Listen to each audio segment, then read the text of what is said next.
నిజ నిర్ధారణకు అంతిమ నిర్ణయం డిఎన్ఏ టెస్ట్.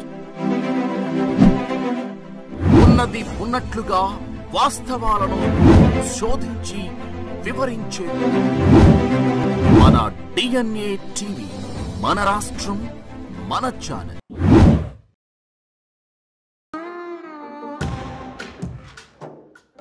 దత్తు గారు, థ్యాంక్ యూ అండి, థ్యాంక్స్ ఫర్ కమింగ్ అండి.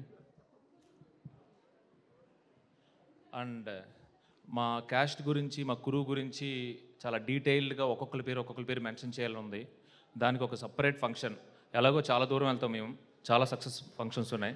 సో ఒక్కొక్కరి గురించి పర్టికులర్గా మాట్లాడతాను. సో ఇప్పుడు పర్టికులర్గా చెప్పాలంటే, చేదు గారు, మీకు నాకు ఉన్న కోఇన్సిడెన్స్ ఏంటంటే, మీ lucky charm Visakha queen. Okay, same నా జీవితంలో కూడా నా lucky charm Visakha queen. Done. And Devi garu, Vasu గారు, ఒకటే ఒక లవ్ స్టోరీ ఉందండి నా జీవితంలో. ప్లీజ్ దయచేసి అదేందని నా క్వీన్ని బీస్ట్ చేయొద్దు మీరు. డన్. అండ్ నాగార్జున గారు, చైతు గారికి ఈ హిట్ రావడం మీకు ఎంత సంతోషంగా ఉందో నాకు తెలుసు. మీ మాటల ద్వారా, మీ మొక్క కవలికల ద్వారా, మీ ట్వీట్ ద్వారా నాకు తెలిసింది. ఒకటేంటంటే అండి, మీరెంత సంతోషంగా ఉన్నారో అంతకన్నా రెట్టింపు సంతోషం మేము ఉన్నాం. ఎస్, ఇది నిజం అండి, ఇది నిజం. ఓకే, ఇక్కడితో మొదలు ఇంకా అన్నీ సిక్సర్లే అండి.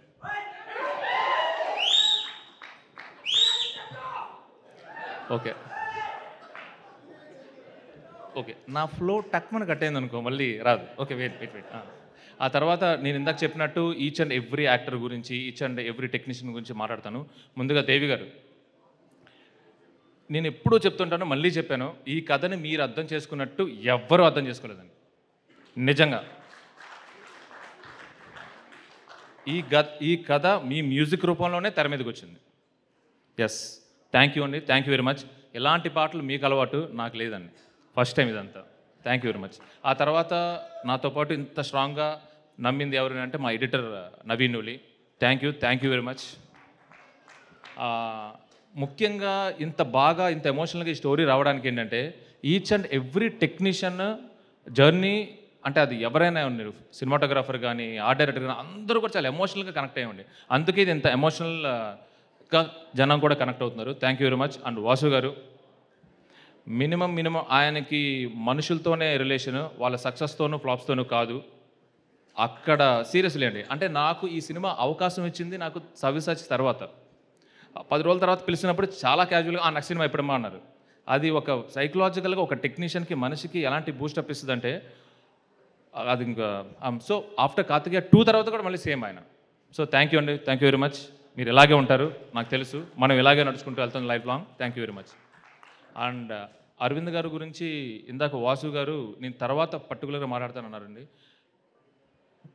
నా లైఫ్లో నేను చాలా విషయాలు మా నాన్నగారిని చూసి ఒక డిసిప్లిన్, ఒక భక్తి, ఇవన్నీ నాకు వచ్చాయండి. అంటే ఆబ్వియస్లీ అందరు పేరెంట్స్ లాగే, అందరు చిల్డ్రన్ లాగే ఫాదర్ అంటే అంత భక్తి ఇది ఉంటుంది అన్నమాట, ఇష్టం అన్నీ ఉంటాయి. బట్ మా ఫాదర్ అంటే ఇంకా చాలా ఎక్కువ ఇష్టం. అంతకన్నా ఇంకా గొప్ప క్వాలిటీస్ ఉన్నాయా ఎవరిలోనా అని చూసుకుంటే మాత్రం నాకు అరవింద్ గారిలో కనిపించిందండి. అది ఇంకా వేరే లెవెల్ అండి. సో వే ఆఫ్ లైఫ్ అనేది నాకు ఎక్కడన్నా తట్టింది అంటే, ఒకరికి సద్గురు దగ్గర, ఒకరికి రామకృష్ణ పరమహంస దగ్గర, కొంతమందికి స్వామి వివేకానంద ఉన్నట్టు నాకు అరవింద్ గారు అండి. సీరియస్లీ స్థితప్రజ్ఞుడు. శోభిత గారు తెలుగు ఓకే. నాకు ఇంకొక హ్యాపీ థింగ్ ఏంటంటే, చాలా బాగా తెలుగు మాట్లాడతారు. హ్యాపీ థింగ్ అంత ఆ తెలుగు యాజ్ ఇట్ ఈజ్ మా హీరో కూడా ట్రాన్స్ఫర్ చేసేయండి ప్లీజ్. ఎందుకంటే ఫ్యూచర్లో ఒక గొప్ప హిస్టారికల్ మూవీ చేయబోతున్నాం.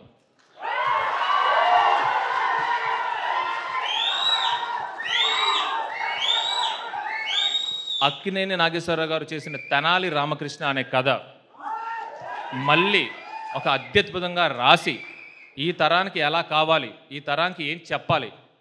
తెనాలి రామకృష్ణ అనే ఒక క్యారెక్టర్ ఒక అత్యద్భుతమైన క్యారెక్టర్ అండి, చాలా హిస్టారికల్ క్యారెక్టర్ అది. దాన్ని ఈ తరానికి ఎలా తీసుకురావాలని చేసి నాగేశ్వరరావు గారు చేసే అంత అభినయం మళ్ళీ ఆయన చేస్తారు, మనం చూడబోతున్నాం.